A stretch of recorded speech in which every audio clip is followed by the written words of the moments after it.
Boromir stood irresolute and did not follow. "Is there no other way?" he said. "What other fairer way would you desire?" said Aragorn. "A plain road, though it leads through a hedge of swords," said Boromir. "By strange paths has this company been led, and so far to evil fortune.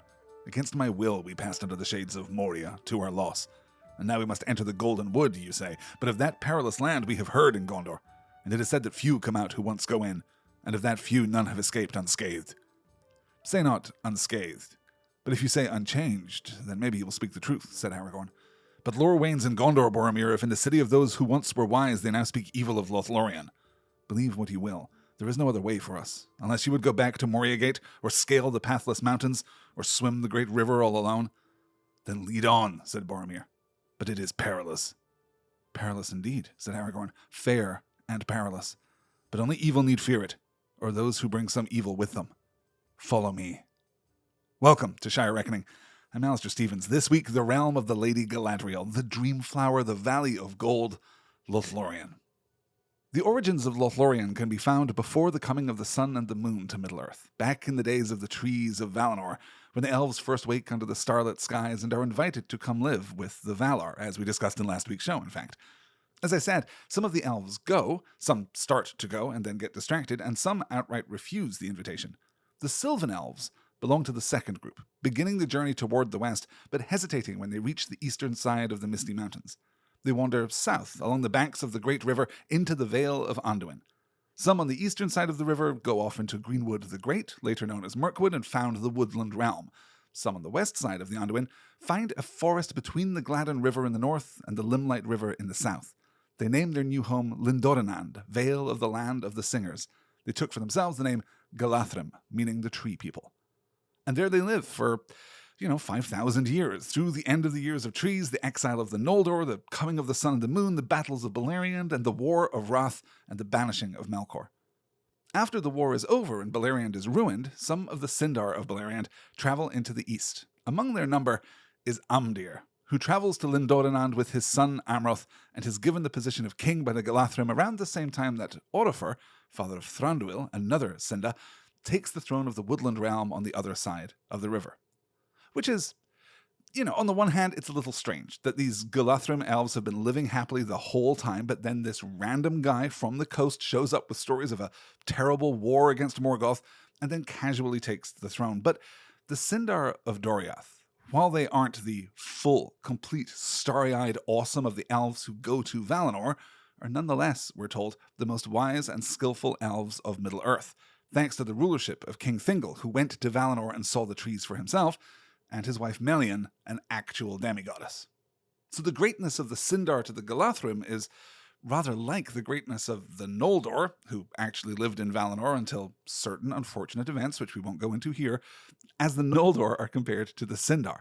They're technically the same from a certain perspective, but there is also an undeniable hierarchy of greatness. It is like a high school drama class where one kid is just Laurence Olivier or, Idina Menzel.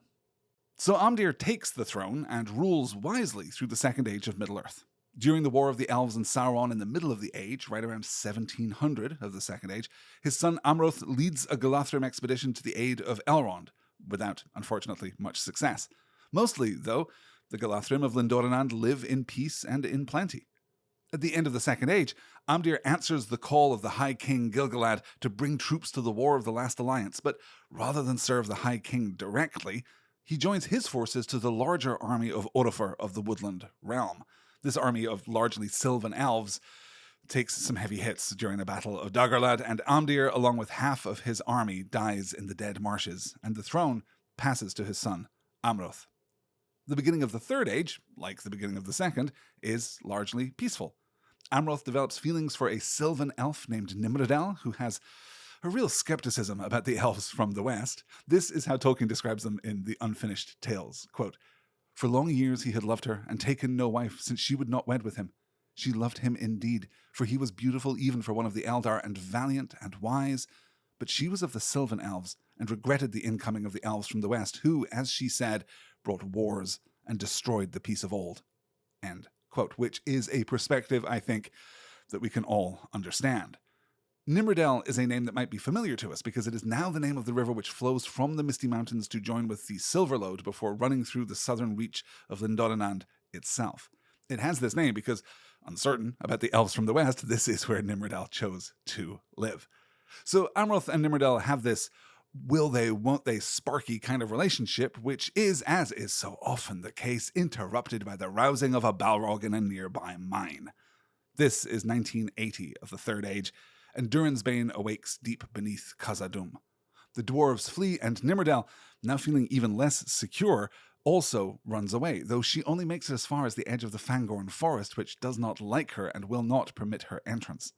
Amroth catches up to her, and there they plight their troth. Nimrodel says that she will marry him, quote, when you bring me to a land of peace. Amroth accurately says, look, there's nowhere in Middle-earth that is free of the stain of war, but I do know a place in the Bay of Belfalas where you and I can get on a ship and sail into the west. Let's wash our hands of all of this. Let's blow this popsicle stand. The end of this story, which we will definitely check out in detail someday in the future, is sad. It is pretty grim. They head south along with many of the Galadriel, but in crossing the White Mountains, their party is separated. Amroth goes on alone to the coast and tries to hold the last ship until Nimrodel arrives, but she finds herself by a river which reminds her of her home and falls into a deep and enchanted sleep. A storm then breaks on the coast, and the last ship is swept out to sea, but so desperate is Amroth for his love that he leaps from the ship and tries to swim back to the harbor, only to drown. Nimrodel finally makes it to the shore, but finds no ship waiting for her. And the story hauntingly concludes with this line, quote, of what befell Nimrodel nothing is said here, though there were many legends concerning her fate. End quote. But anyway, back in Lindorrenand, the remaining Galadriel grieve for their lost king. But someone steps forward, because understanding the power of the people of Lindorrenand and the importance of the place, none other than Galadriel takes up the rule with her husband Celeborn, though they reject the royal titles and are known as the Lord and Lady of the Galadriel rather than King and Queen. And this is the point at which Galadriel, building the woodland city of Caras Galadhon in the heart of Lindorrenand, begins to wield fully the power of Nenya, the Ring of Water, to create a barrier around her new home that evil cannot penetrate. She plants the Malorn trees, which come from Valinor via Numenor and Gil-galad in Lindon, who couldn't get them to grow. It is at this point, with the growing of the Malorn trees, that Lindorrenand becomes Lothlórien, Lórien of the Blossom, Dream Flower, echoing the name of the healing gardens of the Vala Irmo, better known as Lórien. And it is a place filled with magic and with beauty, preserved against the waning of the elves in Middle-earth. And so it remains for 1,000 years, a garden, a nature preserved, a fortress of enchantment. This, presumably, is when the elvenness of Lothlórien gets dialed up to 11, and time stops making sense, and the air and the water are steeped in the magic of Galadriel and Nenya. At least until the end of the War of the Ring, the destruction of Sauron and the magic of the Rings of Power, at which point Galadriel, having passed her test, goes into the west with Frodo and Gandalf and her son-in-law, Elrond. And over time, without the power of the ring to preserve it, Lothlórien diminishes and is finally abandoned, passing into history and myth. So that's how Lothlórien came to be and came to pass away, but it doesn't give us the whole story. Professor Tolkien, writing to W.H. Auden in 1955, notes that there are parts of the story he had outlined in the beginning and others which showed up during the drafting process. Quote, the Mines of Moria had been a mere name, and of Lothlórien no word had reached my mortal ears till I came there. End quote. It's another reset in Frodo's journey, as Tom Shippey would later point out. It fulfills the same role structurally as Crickhollow and Bree and Rivendell. It gives Frodo and his companions a break from adventure. Though, as you can see from that progression, the stakes of each leg get higher, and the comforts of the destination stranger. It's also the last time that Frodo will know peace until Ithilien and his meeting with Faramir, though that encounter has a very different feel than the refuges he's known so far. But Lothlórien is more than a reset. It is more than a gas station pit stop where Frodo can pick up some granola bars while Pippin uses the bathroom and Merry buys a novelty t-shirt, because compared even to Rivendell, Lothlórien is elven. It doesn't compromise with Middle-earth. It doesn't acknowledge the waning days of the Third Age. It is Galadriel's defiance, her willingness to trust in her own strength to wield power, to exercise her will, no matter how dangerous that power, like all power, invariably is. This is the test of the ring, as we understand it in the Fellowship. Galadriel is here, alone of all the wise, using all of her power to actively defy not just Sauron and his minions, but the nature of the world itself, preserving the ancient beauty insensible to the bubble she has chosen to live within. And as she is fighting this fight, Frodo wanders in and offers her the One Ring, the ultimate upgrade, and for that moment she considers it. She'd be able to do everything she wants to extend the work that she has already been doing, and in that moment, she realizes the futility of the entire Lothlórien project, this beauty that cannot be frozen in a snow globe and still count for anything.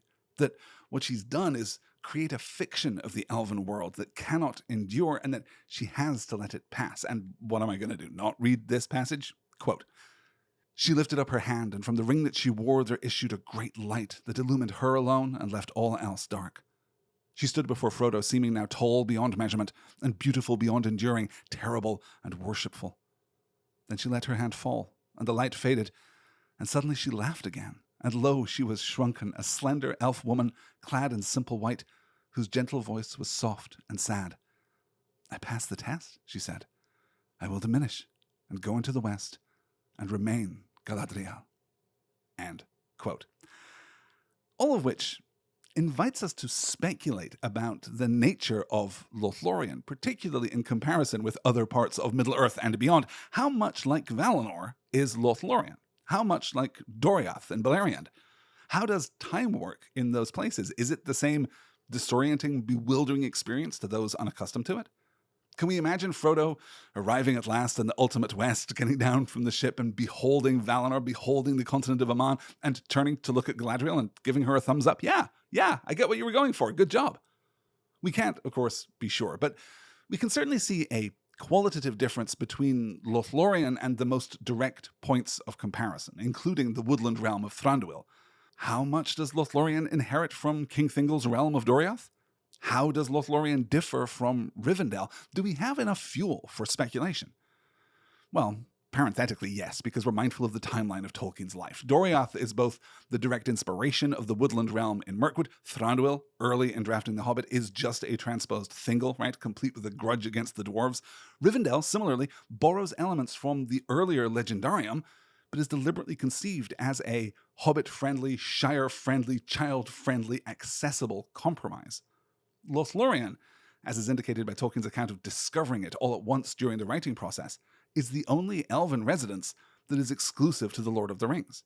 And not just to the Lord of the Rings, but to the Fellowship, because unlike some other significant locales like Minas Tirith or Edoras or Rivendell or Bree, we don't circle back to Lothlórien at the end of the book. The final movement of the story is related to us only at a great distance. So there's an argument that Menegroth in Doriath is chronologically the first thought. But there's an argument, too, that Lothlórien is the most complete thought, derived from the fullest understanding of Tolkien's own secondary creation, with the woodland realm existing between the two as an echo, maybe a harmony of the former, and Rivendell, I believe, is a conscious counterpoint to Doriath. So that's the textual history, but what does the story tell us? We have at least a kind of exploration of the last comparison between Lothlórien and Rivendell, courtesy of none other than Samwise Gamgee at the end of The Return of the King. On the eve of their departure from Rivendell back to the Shire, Sam says to Frodo, quote, "Well, Mr. Frodo, we've been far and seen a deal, yet I don't think we've found a better place than this. There's something of everything here, if you understand me. The Shire and the Golden Wood, and Gondor and kings' houses and inns and meadows and mountains all mixed." End quote. And this, I think, is exactly right. Because Rivendell is established after the fall of Eregion in the middle of the Second Age. It is from the first intended to be a strategic position. It is intended to be a fortress against Sauron, but also, crucially, a safe haven for the refugees from Eregion. It is intended from the first to be a compromise, to be functional. It is never, unlike the others, unlike Doriath, unlike the Woodland Realm, unlike Lothlórien, intended to be primarily a home just for elves. The contrast with the Woodland Realm and the consonance with Doriath can be found, I think, in the power of the two trees. King Thingol, back when he is Elwë, is one of the 3 ambassadors which the Valar take to Valinor. Alone among the Sindar, Thingol saw the trees for himself and was changed by them. He is Calaquendi, king of Morroquendi, a light elf, king of dark elves. But Galadriel? She is another thing entirely. She's the daughter of Finarfin and Eärwen. She's the granddaughters of Finwë and Olwë, respectively. She is born in Eldamar. She's born probably in Tirion upon Tuna, right there in the Calacaria, the cleft in the mountains where the light of the trees spills out across the shore and the ocean to the island of Tol Eressëa. When she returns to Middle-earth, she then spends time with Melian herself in Doriath. There is, frankly, an almost uncontestable argument that Galadriel is the most powerful single elf in all of Middle-earth. So we might infer that in her desire to recreate what was, to create this protected utopia, her vision is more pure, more powerful, more true than any of the others. And if we take a half step back, that is certainly the implication of the text, that Lothlórien is the uncut elven experience, so powerful, so pure, that it's almost axiomatically incomprehensible to the hobbits and to us.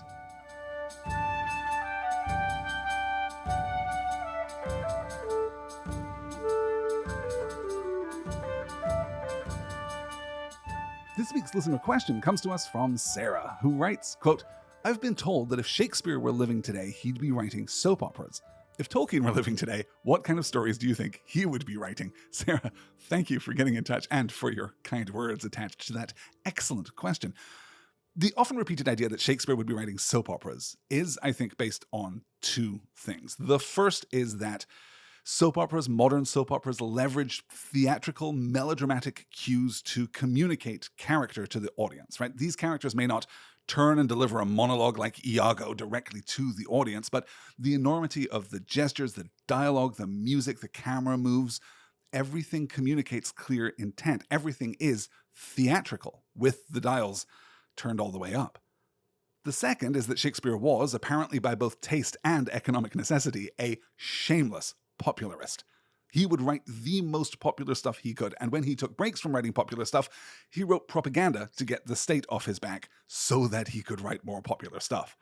Thus, so the trope has it, he wrote soap operas, popular fiction for a mass audience used as a vehicle for simply making money. And I hope that it is apparent from this presentation of the argument that there is some class warfare superiority happening here, isn't there? If things are popular, they are just less worthy. If things are commercial, they are just less worthy. If they're accessible to a broad audience, they are less worthy.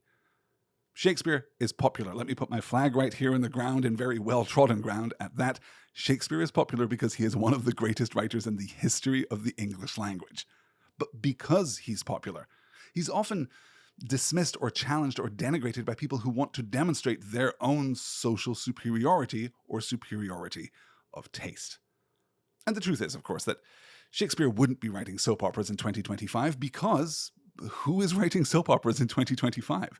Popularism in 2025 doesn't look like it did in the 80s or the 1850s or the 1600s because the idea of the mass market is one that we've largely left behind.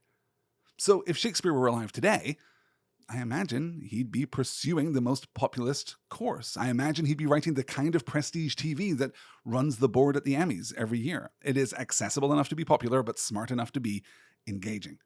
He probably wouldn't, as far as we can tell from his published fiction, get too deep into speculative fiction, though certainly ghosts and monsters and mysteries give us enough material for high-concept episodes of the week. But I imagine, in aggregate, that he would stay pretty grounded, pretty naturalistic, that he would continue to explore the tangles and the contradictions of human experience that are as relevant and urgent and universal and specific today as they were during the reign of Elizabeth I. And let's not forget, he is prolific. 39 plays in 24 years while maintaining at least one other full-time job is quite the accomplishment. So he wouldn't be writing soap operas, but he would perhaps be writing The Bear and White Lotus and Only Murders in the Building all at the same time, and he'd probably be on Blue Sky, and he'd certainly cash checks from Marvel if they were willing to pay for script punch-up. So that's Shakespeare. But let's talk Tolkien. Because my inclination is to say that if Tolkien were alive today, he would be writing exactly the same kinds of stories as he wrote in the first half of the 20th century. Because let's be honest, the bulk of Tolkien's work, at least initially, was for his own satisfaction and wasn't really intended for a large audience. Not that he didn't want to publish the stories, which wind up being collated and edited into the Silmarillion, of course, but it is clear that the absence of publishing opportunity didn't stop him from putting his creative energies exactly where he wanted to. His exercises in linguistics and philology, his revisions in form as well as in content, his desire, particularly in the run-up to the publication of The Lord of the Rings, to so thoroughly anchor the story of the War of the Ring in the Legendarium as a whole that it would necessitate, so he thought, the publication of all the supporting material. Tolkien was a practical man, as we see from the sales of the movie rights in 1972, for example. He was not immune to commercial temptations, but it seems as though these choices always come after the creative impulse rather than before. I'll admit, the largest impediment to imagining Tolkien writing today is the technological hurdle. I cannot quite picture the professor connecting his Bluetooth keyboard to his tablet so that he can write in a coffee shop, or pausing in his work to go Google Anglo-Saxon alliterative poetry, or, I don't know, given his feelings about personal liberty, probably DuckDuckGo Anglo-Saxon alliterative poetry rather than Google. But, okay, let's accept the premise of the question and build out the world. We have a small office with amber light filtering through small paned windows. It's probably in the attic or the upper story of the building. It's lined with bowing bookshelves, a heavy desk laden with papers, a pipe, maybe a beige or gray PC running Windows 95, maybe a classic IBM Model M keyboard, maybe a dial-up connection that the professor uses to post to news groups when he can muster the patience to listen to the little electronic chirps of connection. This is, of course, a ridiculous idea, because it's not as though the professor would be more at home with the technology of the mid-90s than he is in the mid-2020s, but it's strange how the past retreats and agglutinates. There's the recent past, and then there's everything else happening all at once. All of which is to say that what changes for Professor Tolkien in terms of sharing his stories is not the production apparatus or the creative impulse exactly, but the means of transmission. He could have reached an audience of thousands, tens of thousands, hundreds of thousands via a blog or a live journal or what have you. He could share his ideas and his revisions. He could answer reader questions, which we know he was inclined to do based on his letters. Now, this, in my experience, might have turned his process into something of a double-edged sword, because the opportunity to immediately offer revision can be all too tempting, and there is still a canonical weight to the finished piece, to the published story, that an ephemeral blog post or Twitter thread doesn't quite encapsulate, though perhaps there too I'm demonstrating a very specific Gen X kind of historical bias. We are all products of our specific circumstance. As to the substance, I can't help but feel, as I say, that the stories would be largely the same. Perhaps we would see a little more diversity. Perhaps with a direct channel to the audience, he would feel enticed and encouraged to expand the legendarium still further, to develop some of the stories which are right now left in outline. But if I have to, answer the question and play along, I think that there is something in the mythological depth, in the many-sided adaptation, in the cyclical repetition, and the strong moral core that might well attract Tolkien to comic books. I think that he would do a fantastic job of a Superman series, for example, except that I can only imagine he would balk at the rampant and uncritical Americanism. Unfortunately, British comics are largely too punk, too nihilist, too grim. Tolkien, I feel confident in saying, probably wouldn't love 2000 AD and Judge Dredd or the work of Alan Moore. But there is one corner of the Marvel Universe that is connected to the rest of the comic book universe. It's happening alongside Spider-Man and the Avengers, and it's very close to the constantly applicable metaphor of the X-Men, but it also has ties to King Arthur and fairy and English mythology. I'm talking, of course, about a character created in the late 1970s by the excellent Chris Claremont, Psylocke's little brother, married to an actual fairy. I'm talking about Brian Braddock, Captain Britain. The professor would be a natural fit. Thank you for your question, Sarah. If you, dear listener, have other ideas and insights, or if you would like to object to anything that I have just said in the last 5 minutes, then please do get in touch. You can find me at Shire Reckoning Pod on Instagram, Blue Sky, YouTube. You can email me directly, shirereckoningpod@gmail.com. Send me your comments, send me your questions, and if you have a moment, leaving a rating or a review on your podcast app of choice would be amazing. A quick scheduling update. Today, as of the release of this podcast, is September 22nd. It is Hobbit Day, and to celebrate, I'm going to be going live this evening on Patreon with our text episode, this week setting aside the Book of the Hobbit so that we can discuss the 1977 Rankin Bass animated version of the story, which is wild and actually way more interesting than I initially thought. That show will be live tonight, 9 p.m. Central Time, over on the Patreon page, which you can join for free at patreon.com/nextword. I hope you will be able to join me.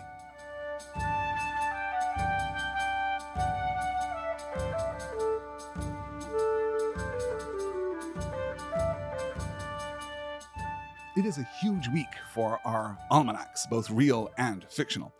Let's begin with the real world, because on September 21st, 1937, a small novel called The Hobbit was published by Allen and Unwin. It received very positive reviews. The initial 1,500-copy print run sold out in less than 3 months. A second printing was available before the end of the year, and it has, needless to say, never been out of print since. On September 23rd, 1993, Morgoth's Ring, the 10th volume of the History of Middle-earth, and one of the most rich and surprising of those volumes, was published. On September 24th, all the way back in 1914, Tolkien writes what Christopher will later describe, not uncontroversially, as the first text belonging to his father's mythology, The Voyage of Eärendil, the Evening Star. It's inspired by a line found in the poetry of Cynewulf, the Anglo-Saxon poet, and though it's only part of the legendarium on the strength of the name of the title character, it is still a pretty fantastic piece of work. Quote, Eärendil arose where the shadow flows at ocean's silent brim. Through the mouth of night is a ray of light where the shores are sheer and dim. He launched his bark like a silver spark from the last and lonely sand. Then on sunlit breath of day's fiery death, he sailed from Westerland. End quote. In Arda, it is a similarly, if not even more important week. September 22nd, 2890 of the Third Age, is the day of the birth of Bilbo Baggins. The same day in 2968 of the Third Age is Frodo's birthday. Thus, September 22nd, 3001 of the Third Age is the long-awaited party, more properly known as the Farewell Party, which begins The Lord of the Rings and sees Bilbo disappear and leave the Shire behind. And of course, 20 years later, that same date will see Frodo and Sam reunited with Bilbo, Elrond, and Galadriel as they are passing back through the Shire and begin their combined journey to the Grey Havens. September 21st in 3018 is the day that Gandalf, sent off from Edoras by Theoden, meets Shadowfax. On September 24th, that same year, Frodo and the others will encounter their first Black Rider, as well as bumping into Gildor Inglorion and his companions singing to Varda as they return from the White Towers in the west. The next day sees the hobbits cross the Bucklebury Ferry and arrive at Crickhollow.